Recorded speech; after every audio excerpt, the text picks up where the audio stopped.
Hi guys, in this video we're going to talk about how to find the percent yield as well as what in the world is percent yield. So let's go ahead and talk about that on our handy Cornell paper.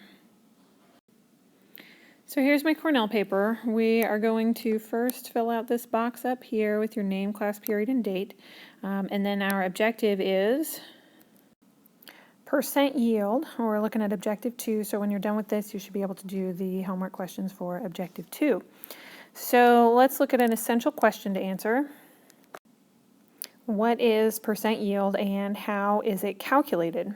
So first we'll talk about what percent yield is, and then we'll talk about how it's calculated. And in order for us to understand percent yield, we need an equation to work with. So let's get that up here. This equation says C3H8 plus 5O2 gives 3CO2 plus 4H2O. And according to this equation, if we have 1 mole of the C3H8 and 5 moles of the O2, we should get 3 moles of CO2 and 4 moles of H2O. But sometimes that doesn't always exactly happen.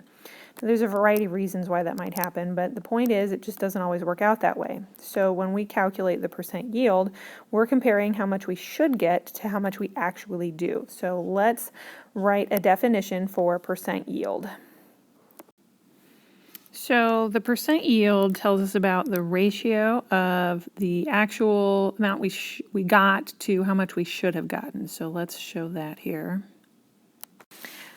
So in our equation, if we had so many grams of C3H8 reacting and we were expecting to get so many grams of carbon dioxide in water, but we got less than that, then however much we did get, the ratio of that, the percentage of that, would be our percent yield. So when we calculate these kinds of problems, we're going to be doing the same thing that we've already been doing, finding out how many grams we should have gotten and comparing that to how much we actually got. So let's get up a sample problem here.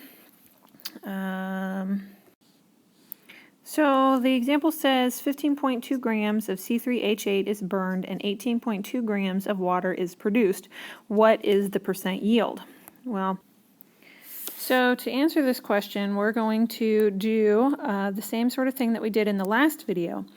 We know that we're going to get 15.2 grams of C3H8 to start with, and we actually get this 18.2 grams. In order to compare that, we need to know how many grams should we get. So let's figure that one out. So we're going to do a gram to gram conversion. That's a G. So we've got we'll do our first step where we go moles to grams, grams to moles.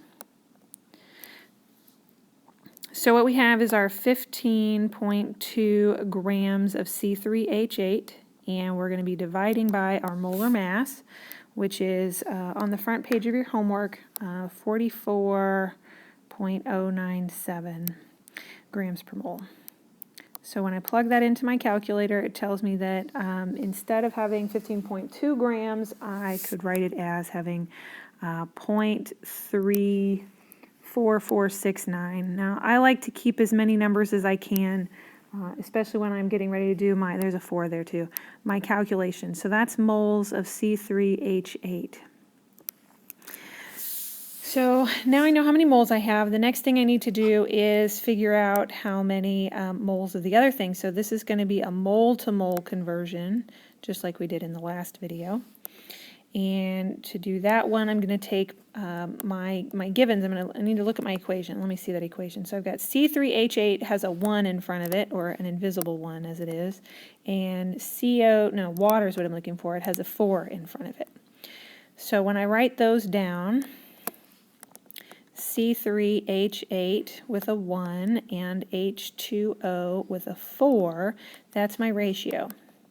Now I just figured out the moles of C3H8, so I'm going to write that here, 0.344694, and this is the number I'm looking for. I want to know how many moles of water. Now, moles of water is 4 times as much, so I'm just going to be multiplying that number by 4 times 4. And so my moles of water is actually 1.37877, and some other numbers I'm going to round there. And that's my moles of H2O. Now I've run out of room here, so I'm going to move on to my next page. Okay, so I've got my equation and my question here so I can refer to them again. So at the end of the last page, I had 1.37877 moles of water. So the last thing I have to do is I need to figure out how many, I think I was doing red here, so this is step 3. Now I need to go from moles of my water to my grams of my water. So 1.37877 times the molar mass of water, which is on the front page, it's 18.015 grams per mole. So all I'm doing is multiplying here, times 18.015, and I get 24.8, I'm going to round that to 4 grams. At this point, I rounded because I don't need to know anymore. I'm at the end. That's grams of water. So this represents how much I should have gotten. So we'll give ourselves a little bit more room. So let me label that. This right here is my predicted value.